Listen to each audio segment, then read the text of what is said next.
Exercise 14 construction 4 এখানে একটা কোয়াড্রিলেটার বলেছে যার দুটো অ্যাঙ্গেল বলে দিয়েছে। তাহলে সেই অ্যাঙ্গেলগুলো কি এবিসি আর বিসিডি বলেছে। তাহলে ফার্স্ট অ্যাঙ্গেলের সেন্টারটা হচ্ছে বি আর সেকেন্ড অ্যাঙ্গেলের সেন্টারটা হচ্ছে সি। তাহলে প্রথমে আমাকে বেসে এই বিসি টানতে হবে। ঠিক আছে, তাহলে একটা সেন্টারে একটা বেসে প্রথমে একটা বড় করে লাইন টেনে নেবো। তারপর কম্পাস দিয়ে বিসির মেজারমেন্ট নেবো।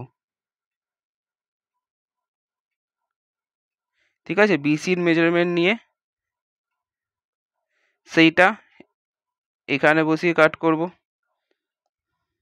এবার এই যে বিসি পেলাম তার প্রত্যেকটা পয়েন্টে এক একটা করে অ্যাঙ্গেল আঁকবো। তার মানে বি পয়েন্টে আমি 60 ডিগ্রি আঁকবো আর সি পয়েন্টে 55 ডিগ্রি আঁকবো।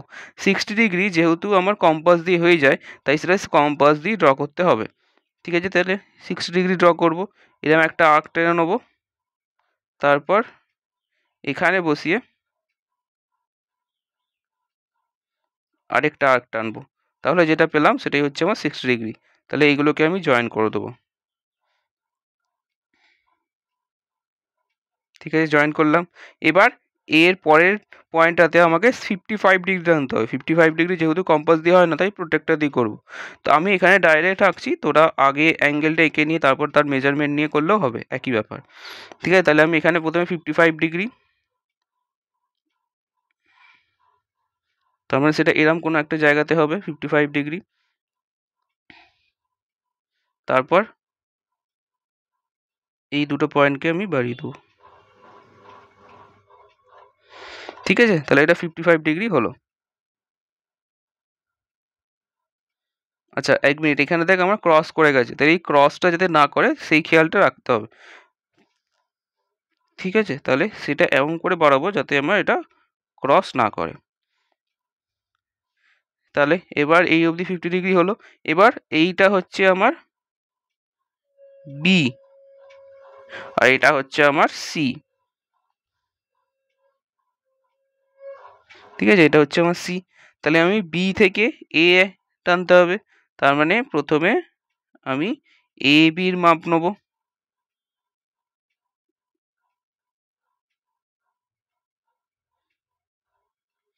এ বির মাপ নিয়ে বিতে বসিয়ে এই 6 ডিগ্রির ওপরে একটা কাট করব। ঠিক আছে, এরপর আমাকে সিডি টানতে হবে। তাহলে সিডির মাপ নিয়ে সিতে বসিয়ে একটা কাট করব। তাহলে যে দুটো পয়েন্ট পেলাম সেই দুটো পয়েন্টই হচ্ছে আমার এ আর ডি।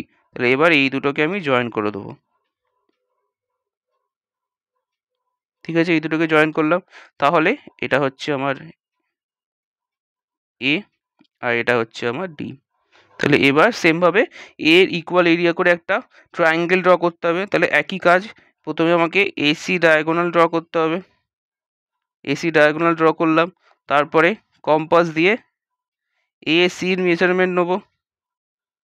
এসির মেজারমেন্ট নিয়ে সেটা ডিতে বসিয়ে একটা জায়গায় কাট করব। ঠিক আছে, এরপর এ ডির মেজারমেন্ট নেব। এ ডির মেজারমেন্ট নেব, সেটা সিতে বসিয়ে একটা জায়গায় কাট করব। তাহলে একটা পয়েন্ট পেলাম, সেই পয়েন্টটা ডি এর সাথে আমি জয়েন করে দেবো। এই যে পয়েন্টটা সেটা ডি এর সাথে আমি জয়েন করে দিলাম। ঠিক আছে, তাহলে এই যে জয়েন করলাম, তাহলে এই যে লাইনটা পেলাম সেই লাইনটা এক্সটেন্ডেড বিসিকে কোথাও একটা কাট করছে। তাহলে সেই যেখানে কাট করছে সেটা এ এর সাথে জয়েন করে দেবো। ভালো করে দেখবি, এটা এই এ এর সাথে জয়েন করে দিলাম। তাহলে এই পয়েন্টটাকে আমি নাম দিচ্ছি ই। ঠিক আছে, এই পয়েন্টটাকে নাম দিচ্ছি ই। আর এখানেও সেমভাবে রিকোয়ার্ড ট্রায়াঙ্গেল হচ্ছে এ বি ই। ঠিক আছে, তাহলে এই কনস্ট্রাকশনটা আমরা এরকম করে ড্র করব।